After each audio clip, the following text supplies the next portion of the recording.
So these wood posts are 9.5 feet. We have 14-foot spacing, but we're gonna let these trees go to 12 feet. So that top wire is stapled on the top of that post. So that wire is about 9.5 feet. So the bamboo we don't put it in the ground, we tie it up a little bit. That gives us another couple feet up on the top to get these supported up to 11.5 feet. So, wow, I don't know, we'll probably get these to 13 feet. So the last 2 feet up in here won't have support, but that gives the tree more support to keep it straight all the way up. So that's why we don't put them in the ground. It just helps the tree have more support up top for these high density systems.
Well, we just finished picking, and you saw in the last clip, I tried to do a startup for you guys with our loading tractor, and we had some problems.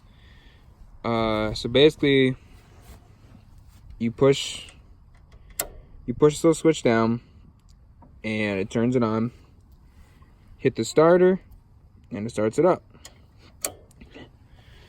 Well, once I let go of the starter, because it wasn't starting, it was cold, so I was gonna give it a minute. Took my hand off, and it kept turning, kept trying to start. Finally, it fired over, and I could hear the starter itself still spinning. So I hurried up, and we'll turn the video off, and disconnected the power to the starter. Took the positive terminal off its post, and we're sitting on two ideas. It's either the solenoid, because the solenoid is what tells the starter to turn, or starter. And we're hoping that we got this off in time and we didn't burn the starter out. So we're gonna bring in a new solenoid and try that first. See if that fixes the problem. If it doesn't fix the problem, new starter. Because this is actually a brand new solenoid put on this past winter. So I really don't think it's a problem with the solenoid. It could be. I'm thinking it's more of the starter. We'll find out. I'll keep you guys updated on that next video, and hopefully we'll get that fixed. But so for now, to start it, turn it on, because the starter is still engaged somewhere. Can't find the problem yet. We don't have to press this button. All I have to do is take the power terminal. Hold on real quick. So it's on. I just take the power terminal and basically let her up.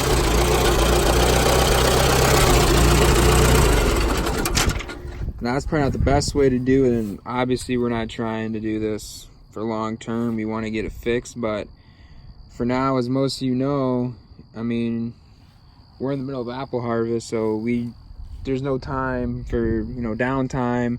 I can't wait for mechanics to come out. I can't wait for these parts to come in. I got to keep rolling. You know, we got some I got all the boxes out today, but I mean, hopefully next couple days we'll have a part come in. I can stop doing this, but for now, this is what I got. So this is what I'm gonna roll with. Well, we're done picking for the day. We usually get out here around 6:30 in the morning, and pickers show up. Usually we tell them around 7 that it's just starting to get light then. And then by around 5:36 at night, you know, they're tired, they've been picking all day, you know, they don't take a super long lunch. So, you know, 10-12 hour days is about all we can get in. We run a pretty large crew though, so we get through some apples pretty fast. So I got everything hauled in for the night, but we're gonna go check a rain gauge real quick, see how much rain we got last night, even though I think I got an idea. So we're headed down to this rain gauge. I think we got probably around 2.5 inches, maybe a little less. It was definitely muddy today. I mean, we were just tearing up the pad. I don't think I need that on video. I posted on my Instagram, but obviously this is gonna be posted way later. I have to see that on my Instagram. I'm going past some newly planted trees. These are in 3rd leaf now.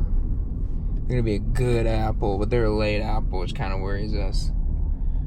So we gotta, we may have a tree falling down there. I'll check that out a different day. So we're gonna head down here real quick, check this rain gauge out, dump it out, and hope you don't get any rain for a while. But back to the picking thing, so we pick every single day too.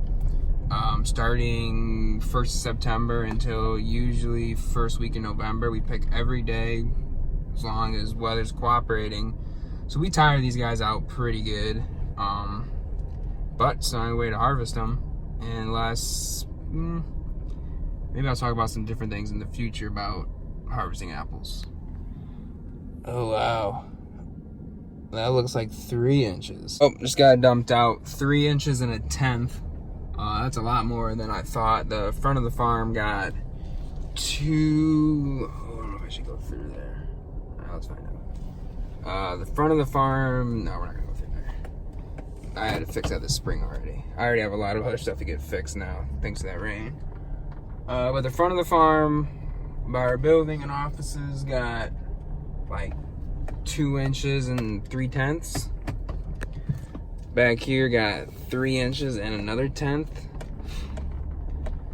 And this is already, from some of my earlier videos, you can see this where all this high density is. Well, this one small section here in the back is extremely wet already, so we don't really need any more. But so that's probably gonna end it for my day. I got a few trucks to load tonight, a couple semis. Probably do a little bit of book work. Hopefully get in by around 10. That's how a normal night is around here, during harvest at least.